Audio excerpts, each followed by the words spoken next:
x minus Y को 16 से गुणा करके और 3 से जोड़ दिया जाता है। जब हम दोनों समीकरण को सॉल्व करेंगे तो वो संख्या क्या आ जाएगी, 83 आएगी संख्या, क्योंकि यहाँ से इन दोनों समीकरणों से x और y की वैल्यू निकल जाएगी और x और y की वैल्यू निकालने पे अपन को x और y की वैल्यू आ जाएगी कितनी, 83। यहाँ पे जो संख्या आएगी x प्लस 10y, ठीक है। तो पहली समीकरण ये और दूसरी समीकरण ये, पहली समीकरण ये और दूसरी समीकरण ये।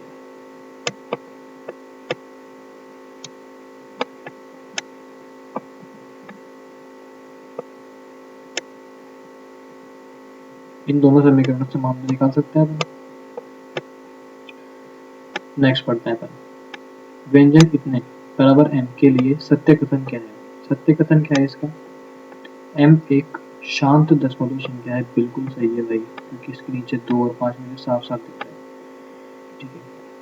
संख्या m के दशमलव के 5 अंकों के बाद प्रसार समाप्त हो जाता है, ठीक है। m के दशमलव के 5 अंकों के बाद प्रसार समाप्त हो जाता है। अब 5 अंक कैसे निकालूंगा, 5 अंक के साथ कैसे मत है, क्योंकि इन दोनों को मल्टीप्लाई करने के बाद नीचे क्या आ रहा है, 5 जीरो आ रही है भाई, 5 जीरो आ रही है इसमें, ठीक है। इसी वजह से क्या हो रहा है, इसमें समाप्त हो रहा है नीचे 5 अंकों के बाद प्रसार समाप्त हो रहा है। m का मान कितना है, m का मान है 0.1 0.0, ये तो नहीं है इसका मान, यही शायद ये नहीं है इसका मान, ये नहीं है।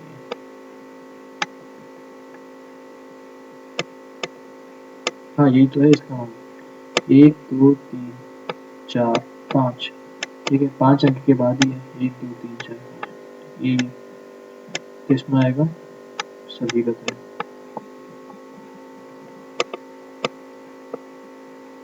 यदि मानक रूप में लिखी गई परिमेय संख्या के हर के अभाज्य गुणनखंड में 2 या 5 या दोनों अंकों के अतिरिक्त कोई अन्य अभाज्य संख्या न हो तो वह संख्या होती है। अगर हर के अंदर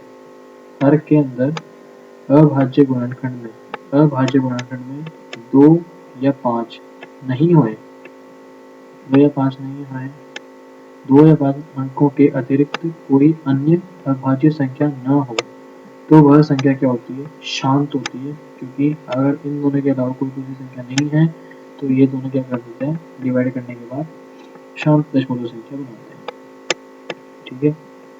परिमेय संख्या संतृप्त है, परिमेय संख्या क्या है, समृद्ध है, किसमें है, योग व्याकलन गुणनखंड गुणन के अंतर्गत।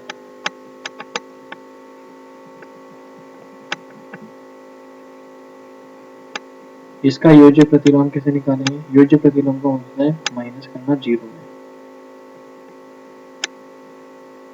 माइनस करेंगे जीरो से तो क्या आ जाएगा, 9/5।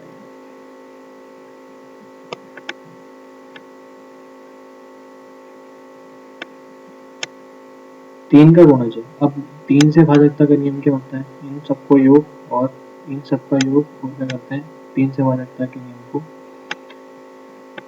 इन सबका योग करेंगे, उसके बाद क्या करेंगे, 5 6 7 8 9 9 प्लस p डिवाइड बाय 3, 3 से जाना चाहिए, अब इसमें तो जा रहा है 3 से, ठीक है, पर इसमें भी जाना चाहिए, तो ये क्या होना चाहिए, तो अब इसमें क्या कह रहा है, p का अधिकतम मान कौन सा होगा, p का अधिकतम मान देखो, p का अधिकतम मान 3 तो नहीं है, क्योंकि इसमें यहाँ पे 9 है तो 9 ही होगा, 5 तो हो ही नहीं सकता, 6 भी नहीं हो सकता, अधिकतम मान निकालना तो नहीं होगा। दो प्राकृत संख्याओं का योग व गुणनफल क्रमशः 12 और 35, ठीक है। दो प्राकृत संख्याओं का गुणनफल, योग और गुणनफल 12 35 है, ठीक है। तो इनके व्युत्क्रम के, अब देखो इसके अंदर या तो तुम दो समीकरण बनाओगे, ठीक है। योग कैसे होगा, दो प्राकृत संख्याओं का योग क्या है 12, दो प्राकृत संख्याओं का गुणनफल क्या है 35। या फिर तुम्हें इन दोनों को सोल्व करना पड़ेगा, या फिर तुम इसमें डायरेक्ट ही पता लगा सकते हो कि 7 और 5 है। ठीक है, अब क्या करना है, व्युत्क्रम के योग का व्युत्क्रम करना है। पहले तो व्युत्क्रम करो इसका 1/7, फिर इनका योग करो। ठीक है, तो क्या आएगा 35, भी जाएगा 5 + 7 12/35। अब योग का व्युत्क्रम वापस से व्युत्क्रम कर दो 35/7, 35/17 नहीं 35/5। एक तीन अंकों की संख्या 4 × 3 की दोगुनी 4x3 को दूसरी एक तीन अंकों की संख्या 984 में जोड़ने से 4 अंक की संख्या 13xy प्राप्त होती है, जो कि 11 से विभाजित होती है। तो x + y निकालना है। क्या करना है, 4x3 क्या जोड़ना है 984, क्या मिल रहा है तुमको, क्या मिल रहा है तुमको 13y7 मिल रहा है। ठीक है, तो एक इक्वेशन तो ये बन गई मेरे पास x + 8 = y। ठीक है, एक इक्वेशन तो अपने पास ये बन गई है। ठीक है, अब दूसरी कहाँ से निकालेंगे, जोड़ने पर 4 अंक की संख्या प्राप्त होती है, तो 11 से विभाजित होती है। अब ये बोल रहा है कि 4 अंक की संख्या है जो 11 से विभाजित होती है, यानी कि ये वाली जो संख्या है वो 11 से विभाजित होती है। 11 से विभाजित का नियम क्या बताता है हमें, 1 और 1 + y। ठीक है, और 7 3 के बजाय का 10, किसी को भी किसी से माइनस कर दो, कोई फर्क नहीं पड़ता। ठीक है, आगे वाले को पीछे वाले को हमने कैसे माइनस करना, आपको डिवाइड करना है बस। ठीक है, या तो 0 आना चाहिए या फिर 11 से डिवाइडेशन वाला कोई अंक आना चाहिए, कि जैसे 22 33 ऐसे कुछ करके 44 ऐसे करके कुछ आना चाहिए। ठीक है, तो माइनस करेंगे तो क्या आएगा 9 - y अपॉन 11 से आना चाहिए ना। तो एक क्या बन जाएगा अपने पास, अब एक इक्वेशन क्या बन गई 9 - y = 0। ठीक है, अगर ये 0 हो जाएगा, तो ये क्या हो जाएगा 11 से डिवाइड हो जाएगा, है ना, ये 11 से डिवाइड हो जाएगा। अगर ये 0 हो जाएगा तो क्योंकि 0 में भाग देंगे तो फिर क्या हो जाएगा 0 हो जाएगा, और 0 होने के बाद क्या हो जाएगा, ये 11 से डिवाइड हो जाएगा। 11 से डिवाइड होने के लिए y = 9, तो y की वैल्यू क्या आ गई मेरे पास 9। ठीक है, y की वैल्यू 9 आ गई, तो x की वैल्यू क्या आ जाएगी मेरे पास, x की वैल्यू आ जाएगी 1। 9 और 1 क्या होते हैं 10। ठीक है, 9 और 1 क्या होते हैं 9 और 1 10 हो जाते हैं, तो इसकी आंसर क्या आ जाएगा 10।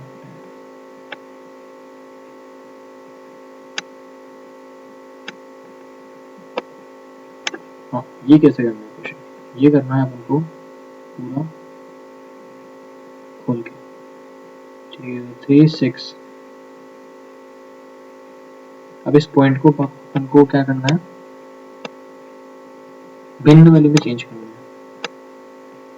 ठीक है, तो 3 4 3 अपॉन, पहले माइनस कर लेते हैं, -3 6 3। ठीक है, मैंने क्या कहा था, पहले पूरी संख्या लिखनी है, फिर बार वाली संख्या के अलावा संख्या माइनस करनी है, और बाद में बार वाले के नंबर नीचे जितने बार हैं उतने 9, और बार के बाद जितने दशमलव के पीछे बच गई संख्या उतना 0। ठीक है, तो 3 बच गया, 3 के लिए यहाँ पे 0। अब इसको माइनस करना है और 7 से डिवाइड करना है, तो 7 से डिवाइड करने के लिए नीचे यहाँ पे 7 से डिवाइड कर देंगे। माइनस करेंगे तो क्या आएगा,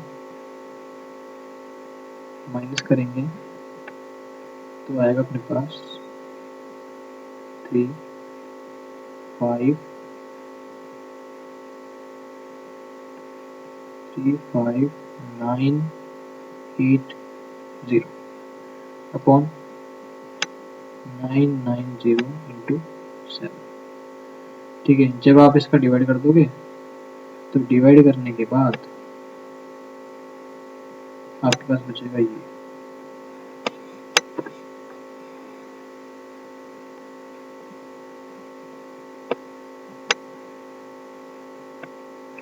निम्न में से कौन सी संख्या वास्तविक है? निम्न में से कौन सी संख्या वास्तविक है? वास्तविक संख्या कौन सी है? अब देखो, ये तो आयोटा बन गया, ये तो काल्पनिक हो गई, ये भी काल्पनिक हो गई, ठीक है, और ये भी काल्पनिक हो गई क्योंकि अंडर रूट में माइनस आएगा, तो यही संख्या बची है, क्योंकि ये मल्टीप्लाई होगी, मल्टीप्लाई होने के बाद क्या होगी, अंडर रूट 6 बना देगी, क्योंकि माइनस माइनस प्लस हो जाएगा और ये हो जाएगी वास्तविक संख्या। निम्न में से कौन सा कथन सत्य नहीं है? कौन सा कथन सत्य नहीं है? प्रत्येक पूर्ण पूर्णांक परिमेय संख्या होती है। प्रत्येक पूर्णांक परिमेय संख्या,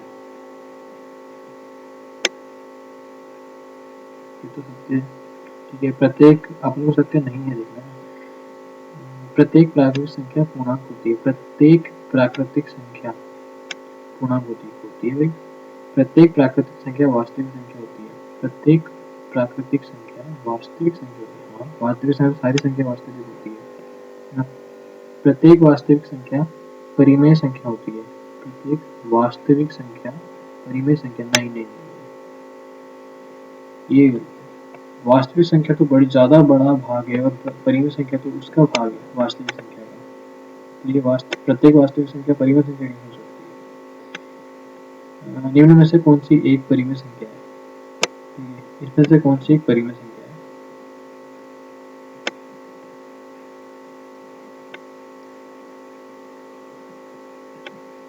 कौन सी एक परिमेय संख्या है इनमें से? ये है परिमेय संख्या, क्योंकि अंडर रूट 2 इंटू 2, दो अंकों की सबसे बड़ी और सबसे छोटी अभाज्य संख्या में अंतर। दो अंकों की सबसे छोटी और सबसे बड़ी अभाज्य संख्या में अंतर। तो सबसे बड़ी अभाज्य संख्या कौन सी है? मैंने याद बोला था, आपको याद था, 1 से लेकर 100 तक सारी अभाज्य संख्या याद होनी चाहिए, ठीक है। तो सबसे बड़ी अभाज्य संख्या है 9, तो सबसे दो अंकों की पूछा है ना, तो इसमें है 11। तो इसका अंतर निकालेंगे तो कितना आएगा? 6 और ये 8। अनुसानी आवृत्ति संख्या, अनुसानी आवृत्ति संख्या किसके बराबर है? कि संख्या ये किसके बराबर है? अब इसको प्रसार कैसे, वो भिन्न में कैसे चेंज करेंगे अपन? 1 2 3, ठीक है, और कितनी संख्या छोड़ दी? 1 छोड़ दिया, अपॉन बार कितने के ऊपर? 1 के ऊपर, तो 1 9 आ जाएगा, और 2 बार नहीं है तो 2 0 हो जाएगी, ठीक है। इसको हल करेंगे तो क्या आएगा? इसको हल करेंगे, 12 माइनस होएगा तो कितना होएगा इसमें से? 1 1 1 अपॉन 9 0 0। 3 का डिवाइड जा रहा है, 3 से डिवाइड हो रहा है, तो कितना आ जाएगा? 37 अपॉन 3 0 0। C answer.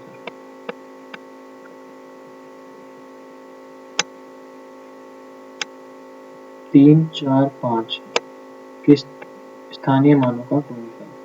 अरे यार, ये कोई क्वेश्चन हो जाएगा? 3 4 5 के स्थानीय मानों का 3 0 0 0 0 1 2 3 4 5 इंटू 4 के स्थानीय मान 4 0 इंटू 5 मल्टीप्लाई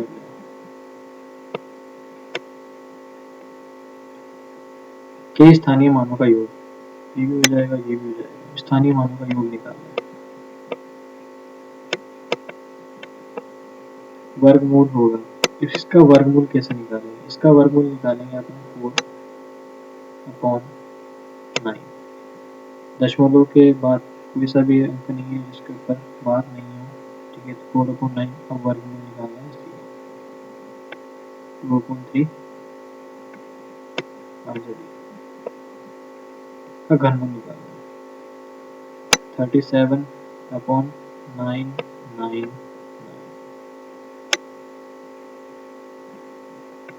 ठीक है, इसका घनमूल निकालेंगे तो देखो क्या होगा इसमें कि ये जो संख्या है ना, ये अपन ने एक क्वेश्चन किया था पहले, यहाँ पे ये संख्या वही है, ये इसका गुणनफल है। तो पहले तो इसको आप 3 बाहर निकाल लो इस संख्या को। ठीक है, तो 3 बचेगा, तो अपन डायरेक्ट 9 ही निकाल लेते हैं बाहर। इससे अपन 9 बाहर निकाल लेते हैं। 9 इंटू 111, 9 इंटू 37 इंटू 111। ठीक है, तो ये क्या है, इसका गुणनफल है। तो 37 से तो 37 कट जाएगा, 9 1/3 बाहर आ जाएगा, इंटू 1/√37 1/√3 बचेगा। अंडर रूट तो हट ही गया ना, अंडर रूट तो हट ही गया, 9 बाहर आ गया। देखिए 37/199। ठीक है, तो 37/111 इंटू 9, 37 इंटू 3 इंटू 9 कट जाएगा। कटने के बाद क्या बचा नीचे, 1/3 अंडर रूट 3। तो इसका आंसर आएगा बी। 0 से छोटी प्रत्येक पूर्णांक का चिन्ह होता है,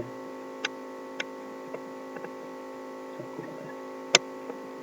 बहुत बहुत धन्यवाद आपका इस वीडियो में बने रहने के लिए। और मैंने पूरा 1 घंटे में आपकी नंबर सिस्टम जो है वो ख़त्म कर दिए। अब बाकी का अपन अगले वीडियो में देखेंगे।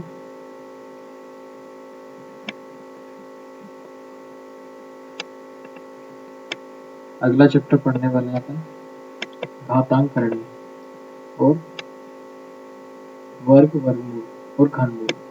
तो इन दोनों चैप्टरों को अपन साथ में पढ़ेंगे। बहुत इम्पोर्टेंट चैप्टर है। इनसे कम से कम 2 क्वेश्चन तो आएंगे ही आएंगे, 2 से 3 भी आ सकते हैं, पर 2 क्वेश्चन तो फिक्स है, इसके 2 क्वेश्चन तो आएंगे। ठीक है, थैंक यू सो मच। और लाइक कर देना, सब्सक्राइब कर देना।